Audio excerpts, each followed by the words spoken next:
Evevi esevegba, evevi edoavegba, evevi exlãvegba.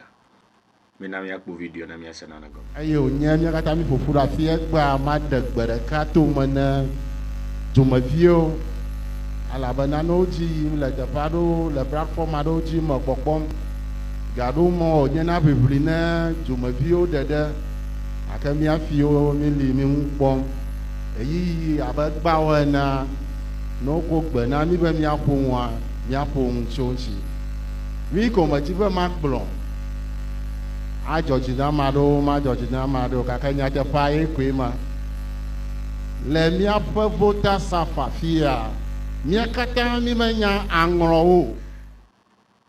Ok.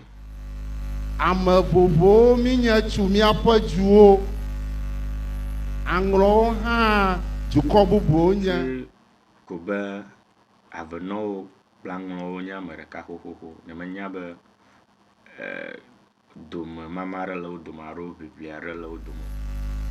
Avenɔwo hã ame bubuwo nye, aƒiƒowo hã ame bubuwo nye, somawo ame bubuwo mi nye, aƒlawuawo ame bubuwo nye, ƒenyiawo, dzodzeawo, ave nenema mi le ma mía katã mi menye aŋlɔwo.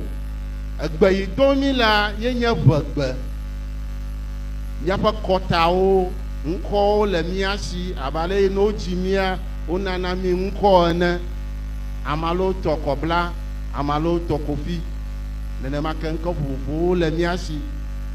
Ye mía gbe ɖeka yi dom mi la ye nye evegbe dom mi le. Mía vevi yiwo bubum wo katã kɔm dede aŋlɔdukɔ me naneke meli nenema o. Ne wobe aŋlɔdukɔa kame yiwo nye aŋlɔ woawoe nye aŋlɔdukɔwo. Ke nye hã mata gblɔ be somedukɔwo gake ne mía katã mi da asi ɖe dzia míata gblɔ be eʋedukɔwo nenema wòdze be wòanɔ ema. Maɖeke me eƒe ŋkɔ kɔ kava da ɖe ame aɖeke dzi o. Mía katã mía tɔgbuiwo wɔ kalẽ hafi tu woƒe duwo. Maɖeke mete tɔgbuia ƒe kalẽ buge o akɔ ame bubu tɔ ada ɖe eɖokui dzi o. Ta míaƒe dumeviwo menya nene ƒe history ya woa wone dze agba woasrɔ̃ ŋu ye woanya ame kawo mi nye hafi míanya afi yiyim mi le.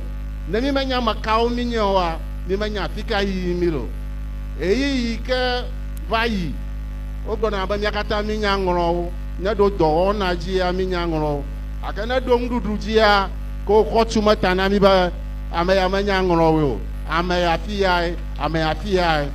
Yeyiyi mo va yi ye medzi be ma na ame aɖe nye enya nane tso mia ŋu ke ama nena ne míase gɔme be nyateƒe ʋiʋli aɖe le wo dome. Aŋlɔwo ɖo ŋu gbegblẽ aɖe ɖe avenɔwo ŋu alo nane ɖo dzɔ ɖe wo dome va yi kpɔ yi ke míawo mi nya gba o. Ndi be míase numa gɔme hafi míanɔ eʋedukɔ ƒe ɖeka ŋgɔ yiyi nyawo gblɔm. Mianya afi tututu mi tso afi tutu yim mi le ale wòle be míanɔ ke míatɔ akpe na mi.